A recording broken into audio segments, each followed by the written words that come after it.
तो नमस्कार व्यूअर्स, आप सभी का स्वागत है रेडियो द्वारका में। एक बार फिर अपने सवालों के सिलसिले को आगे बढ़ाते हुए आज एक बार मेरे साथ हम लीला प्रभु हैं।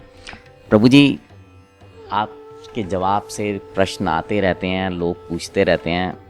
एक प्रश्न है कि हमारी जो नियति है वो कौन तय करता है? देखिए, हमारी नियति जो है वैसे हमारे कर्म निर्धारित करते हैं। देखा जाए तो प्रकृति भी है और भगवान भी है हमारे ऊपर, लेकिन सबसे नीचे हम भी आते हैं। इच्छाएं हमारी होती हैं और इच्छाओं के अनुसार फिर हमारे कर्म भी हमारे होते हैं। अब इच्छाएं और कर्म हमने कर लिए, अब इसका फल भला कौन देगा?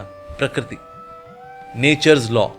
फिर वो डिसाइड करता है कि फिर जैसे आपने किए कर्म उसी हिसाब से फिर आपको मिलेंगे फल। अगर आप दुष्कर्म किए हैं तो फिर दुष्कर्म के हिसाब से फल मिलेगा, और पुण्य वाले कर्म किए तो फिर उस हिसाब से फल मिलेगा आपको। लेकिन प्रकृति फिर इसको डिसाइड करती है। लेकिन प्रकृति के अंदर ये सिस्टम भला किसने डाला है? प्रकृति के अंदर ये सिस्टम डाला है भगवान ने। इस प्रकृति को बनाने वाले, ये लॉ ऑफ नेचर को बनाने वाले भगवान है। तो भगवान फिर सबसे ऊपर आते हैं। जैसे कि ना, अक्सर लोग पूछते हैं कि करता भला कौन है? तो तीन करता है एक्चुअली। हम भी करता है, क्योंकि इच्छा हम करते हैं। तो बोले इच्छा भी तो भगवान ने डाली होगी ना? कहते हैं ना जी ना, इच्छा हमारी होती है। अगर इच्छा में भी भगवान इंटरफेयर करेंगे फिर तो डेड बॉडी में और हमें अंतर नहीं रहा कुछ। जैसे सिराना ही है, इसकी कोई इच्छा नहीं है, इसके जैसे मैं घुमाऊँ तरवाऊँ ये डेड है। तो अगर मनुष्य भी ऐसे ही हो गए कि भगवान खेल सकते हैं कुछ भी इसके साथ, इच्छा के अंदर भी खेल जाएगा अगर भगवान, फिर तो हमारे में इसमें कोई अंतर ही नहीं। तो इच्छाएं हमारी होती हैं, एक्टिविटी हमारी होती है एक्चुअली। लेकिन उस एक्टिविटी को भी एग्जीक्यूट करने के लिए प्रकृति देखती है क्या वो अभी वो एक्टिविटी कर पाएंगे नहीं कर पाएंगे।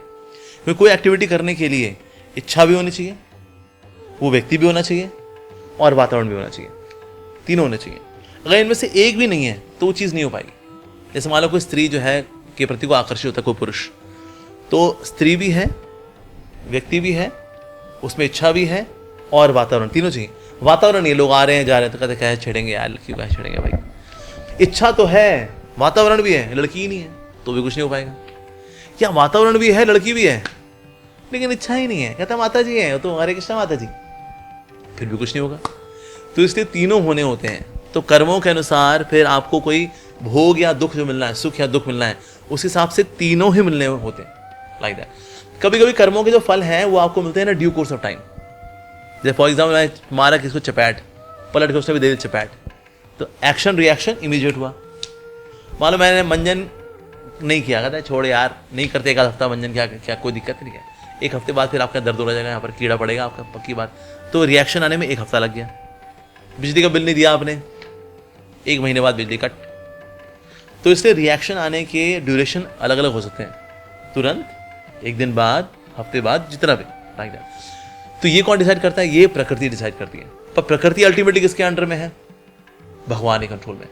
इसका मतलब ये है कि जो लोग ये मान के चलते हैं कि अगर आप किसी चीज को बड़ी शिद्दत से चाहते हैं तो कायनात षड्यंत्र रचि आपको दे देती है, ओम शांति ओम।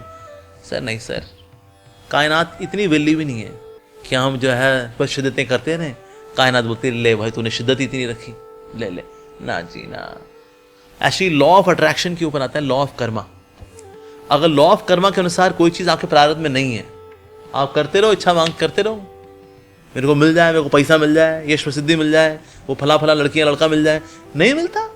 लोग चाहे खून से अपने लेटर लिख लें, नहीं मिला। लेकिन तो यानी कि वो व्यक्ति आपके प्रारब्ध में नहीं था। तो लॉ ऑफ अट्रैक्शन के ऊपर है लॉ ऑफ कर्मा। पर लॉ ऑफ कर्मा के ऊपर कोई सेमिनार नहीं करते। कहते यार यार लॉ ऑफ अट्रैक्शन से ना कंट्रोल हाथ में आता है, लेकिन लॉ ऑफ कर्मा ना कंट्रोल ले लेता है। कहते हक्के तेरे हाथ में नहीं है, ऊपर और भी शक्तियां चल रही हैं कैलकुलेशन में, समझा ना? कहते हैं लॉ ऑफ कर्मा हटा यार, उसकी बात नहीं करेंगे। तो इसलिए लॉ ऑफ कर्मा के लोग बात नहीं करते। और लॉ ऑफ कर्मा के ऊपर एक और लॉ आता है, उसको बोलते हैं लॉ ऑफ लव। यानी कि अगर आप भगवान के प्रति भक्ति बढ़ाते हो तो कई कर्मों के फल हैं जो भगवान निपटा देते हैं, और कुछ ऐसी चीजें होंगी जो आपको नुकसान देने वाली है ना, भगवान हटा देंगे, और कोई चीज आपको लाभदायक है आपकी भक्ति के लिए लेकिन आपके कर्मों में नहीं है, भगवान दे भी देंगे। तो कर्मों के ऊपर फिर भगवान की इच्छा चलती है अल्टीमेटली, फिर ये चीज है। तो इसलिए लॉ ऑफ अट्रैक्शन, उसके ऊपर लॉ ऑफ कर्मा, उसके ऊपर लॉ ऑफ लव। तो लॉ ऑफ कर्मा के बारे में लोग चर्चा नहीं करते क्योंकि कंट्रोल हमारे यहाँ से चला जाता है। लॉ ऑफ लव के बारे में लोगों को पता ही नहीं है। तो लॉ ऑफ अट्रैक्शन आजकल बहुत चल रहा है भाई, शिद्दत शिद्दत शिद्दत शिद्दत शिद्दत। अरे भाई शिद्दत से ऊपर भी कुछ होता है भाई साहब। तो इसीलिए ये तीनों मिलकर के निर्धारित करते हैं कि कोई हमारी नियति में कोई चीज़ आएगी नहीं आएगी, आएगी आधी आएगी पौनी आएगी, ये निर्धारित करते हैं इस प्रकार से। बहुत बहुत धन्यवाद प्रभु जी आपका। सोवियस, उम्मीद करता हूँ आप समझ गए होंगे कि जो नियति है हमारी वो कौन तय करता है और किस तरह से तय होती है। अब आपसे विदा लेते हैं, जुड़े रहें रेडियो द्वारका के साथ।